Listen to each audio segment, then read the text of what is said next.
Hello, and welcome to Nature's Blueprint. There's a certain magic in watching a garden come to life, isn't there? But for too long we've been told that this magic requires a constant stream of expensive, store-bought fertilizers. I'm here to tell you that this simply isn't true. In fact, the most resilient, vibrant, and productive gardens I've ever had the pleasure of tending are those that have learned to thrive without a single blue pellet or chemical potion. They rely on something far more powerful, something that's already within our grasp, the quiet, steady rhythm of nature itself. I understand the frustration of spending good money on products that promise miracles, but often deliver very little, leaving you feeling dependent on the garden center. What if I told you that the waste from your kitchen, the leaves from your lawn, and even the weeds you pull can outperform those commercial products? It's entirely possible. We're going to embark on a journey to create a self-sustaining garden, one that is not only richer and healthier, but also kinder to your wallet and the planet. It's about building a partnership with the soil, rather than just taking from it. So, put down that bottle of fertilizer and join me. Together, we will rediscover the ancestral methods that our grandparents knew by heart, techniques that don't just feed the plant, but build the very foundation of life. The stapelballenfall. We'll learn how to activate the intricate web of biology beneath our feet, creating a garden that truly looks after itself. Let's get our hands dirty and unlock the real secrets to a thriving, fertilizer-free garden. It's simpler, and far more rewarding than you might think. Let's begin with something we all have: kitchen scraps. Those vegetable peelings, apple cores, and outer cabbage leaves are often seen as waste, destined for the bin, but in reality, they are a treasure trove of nutrients just waiting to be unlocked. The process is wonderfully simple. Take a large bucket or a container with a lid and fill it about halfway with your raw vegetable and fruit scraps. Avoid cooked food, meat, or dairy, as they can cause unpleasant odors and attract pests. Simply cover the scraps with water, ensuring they are fully submerged. Then, put the lid on, not too tightly, as gases will need to escape, and let it sit for 3 days. During these 72 hours, a quiet fermentation begins. The water becomes a potent, living brew, teeming with beneficial microbes and infused with a rich cocktail of vitamins and minerals leached directly from the scraps. You'll notice the water changing color and perhaps developing a slightly sweet, earthy scent. This is the sign that your liquid power is ready. This isn't a harsh chemical feed, it's a gentle biological stimulant that plants can absorb almost instantly, giving them a quick and noticeable boost of energy, much like a nourishing broth. Once your brew is ready, the final step is to strain out the solids, which can now go onto your compost heap, and dilute the liquid. A good rule of thumb is a ratio of 1 part fermented liquid to 10 parts water. You don't want it to be too strong. This diluted mixture can be used to water the base of your plants, delivering nutrients directly to the root zone. It's particularly effective for seedlings, leafy greens, and any plant that looks like it needs a little pick-me-up. It's a fast-acting tonic that costs nothing and turns your daily waste into garden gold.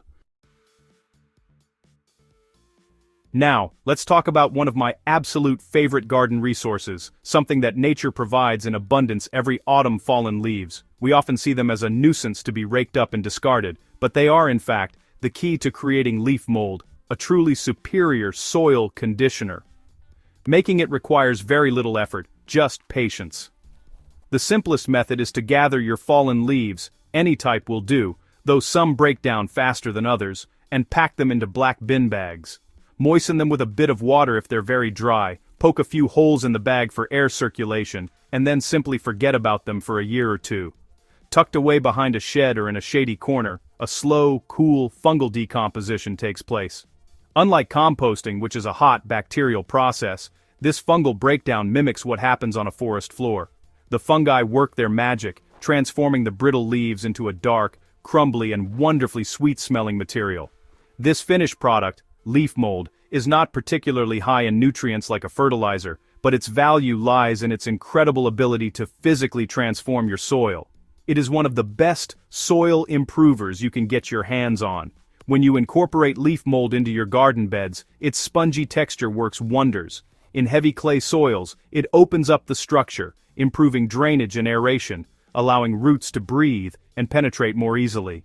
In sandy soils, it acts like a sponge, dramatically increasing water retention and holding on to precious moisture and nutrients that would otherwise wash away. You can dig it into your beds when preparing for planting, use it as a surface mulch, or even create your own seed-starting mix with it. It's a long-term investment in the health and resilience of your soil, all for the price of a little raking. Every time you mow the lawn, you are harvesting a perfect, balanced plant food. Those green clippings are rich in nitrogen, which is essential for lush, leafy growth, but they also contain valuable phosphorus and potassium. Instead of bagging them up and sending them away, you should see them as a direct delivery of fertility for your garden. One of the easiest ways to use them is as a mulch. Apply a thin layer, no more than an inch or two deep, around your hungry plants like cabbages, courgettes, or sweet corn. This does several things at once. As the clippings break down, they release their nitrogen steadily and gently, providing a constant feed for your plants over several weeks. This is far better than the sudden rush from a chemical fertilizer, which can lead to weak, sappy growth. The mulch also helps to suppress weeds and, crucially, conserves soil moisture, reducing the need for watering. It creates a protective blanket over the soil, keeping it cool and protecting the vital soil life from the harsh sun. Just be sure not to apply it too thickly, as a dense, wet mat of grass can become slimy and block air and water from reaching the soil. If you need a quicker boost, you can make a fast-acting liquid feed. It's very similar to our kitchen scrap tea. Just fill a bucket about 2/3 full with fresh grass clippings, top it up with water, and let it steep for a few days to a week. It will get rather smelly, which is a good sign that the nutrients are being released into the water. Strain the liquid, dilute it to the color of weak tea, about 1 part liquid to 10 parts water, and use it to water your leafy greens like lettuce and spinach. They will respond almost immediately with vigorous, healthy growth. It's a simple, effective, and completely free way to recycle your lawn's vitality back into the garden.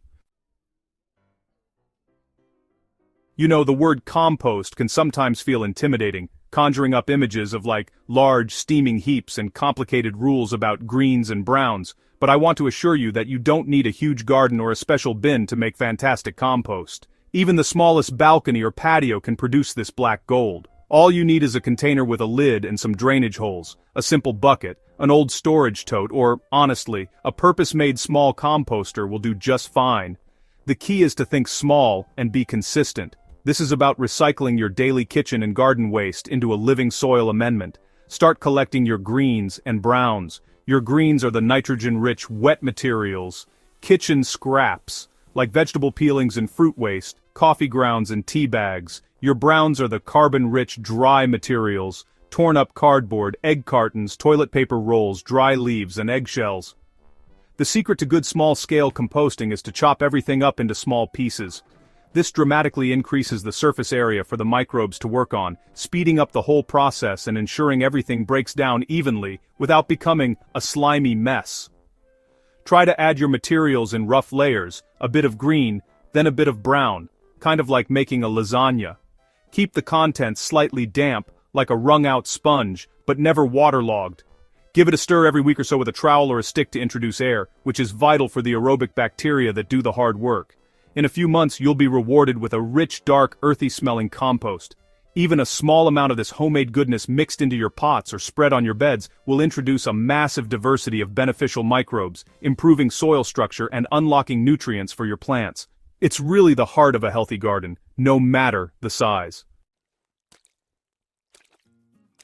Calcium is a vital nutrient for plants responsible for building strong cell walls and preventing problems like blossom end rot in tomatoes and peppers. Eggshells are, of course, packed with calcium carbonate, but there's a catch. If you simply crush them and add them to the soil, they can take years to break down and become available to your plants. We need a way to make that calcium accessible much more quickly, and the solution is surprisingly simple. It involves a little bit of kitchen chemistry, using a common household acid vinegar.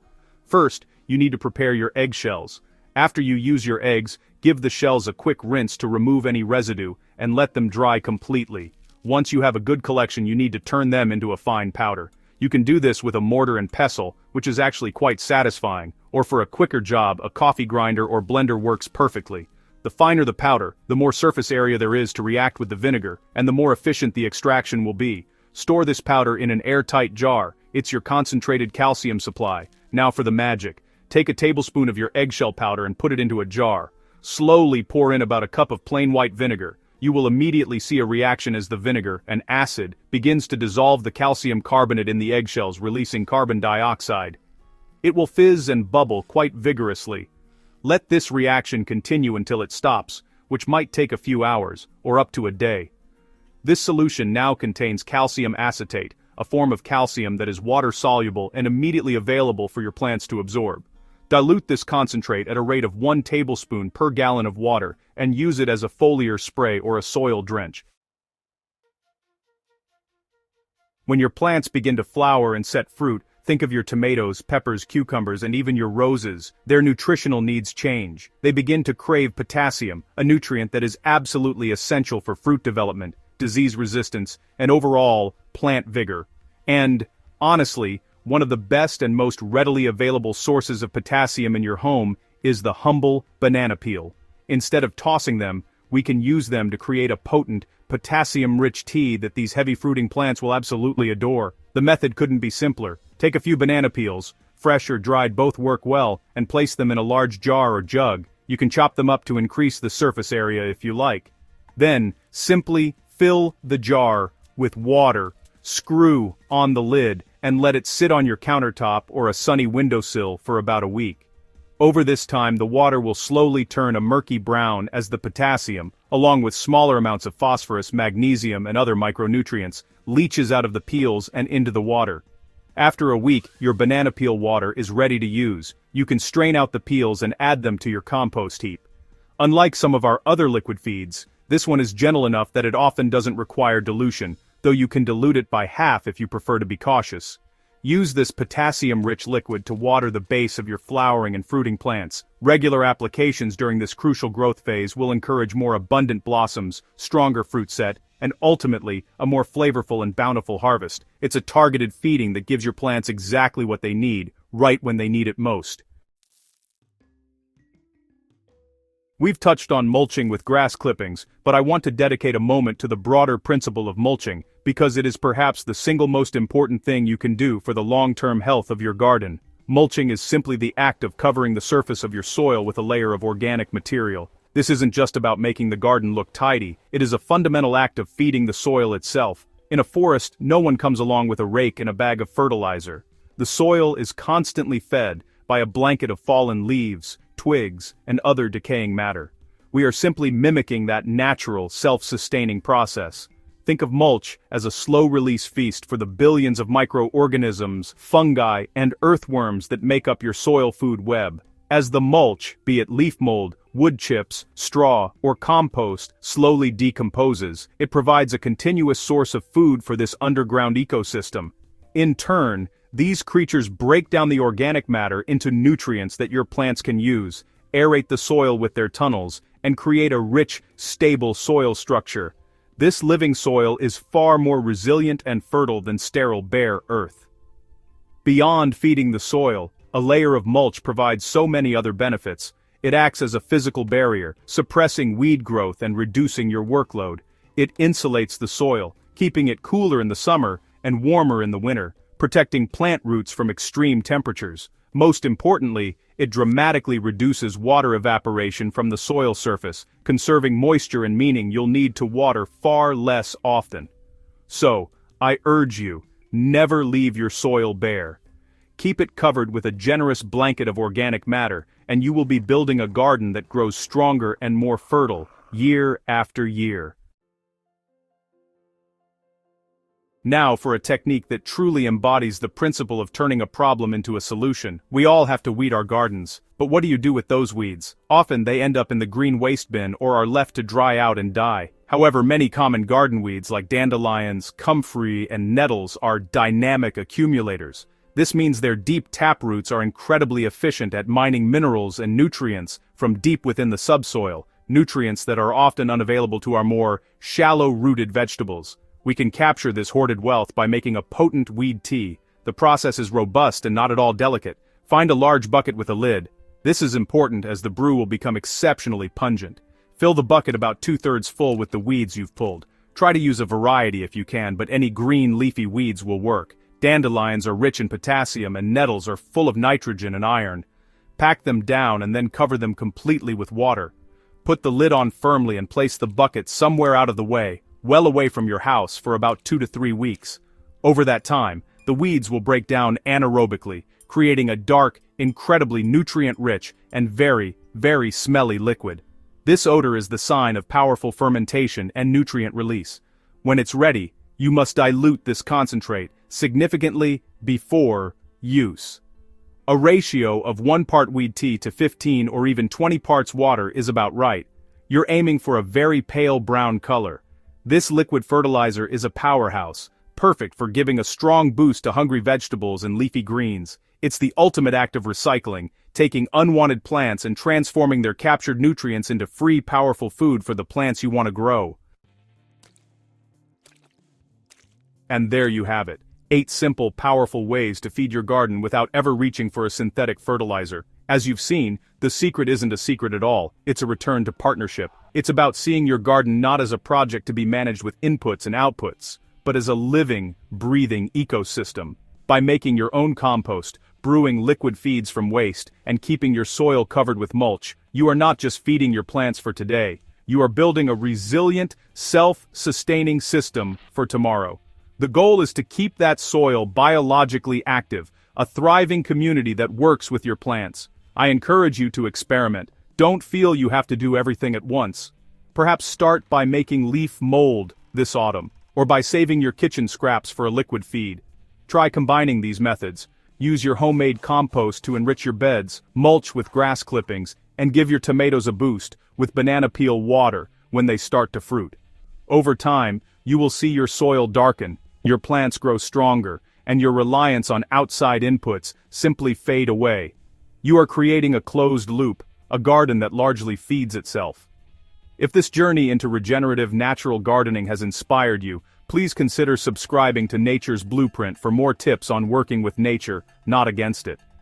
Your garden has the potential to be more abundant and healthier than ever before, and the power to make it happen is already in your hands, in your kitchen, and in your own backyard. Please share this video with any fellow gardeners you know who are looking for a better way to grow. Until next time, happy gardening.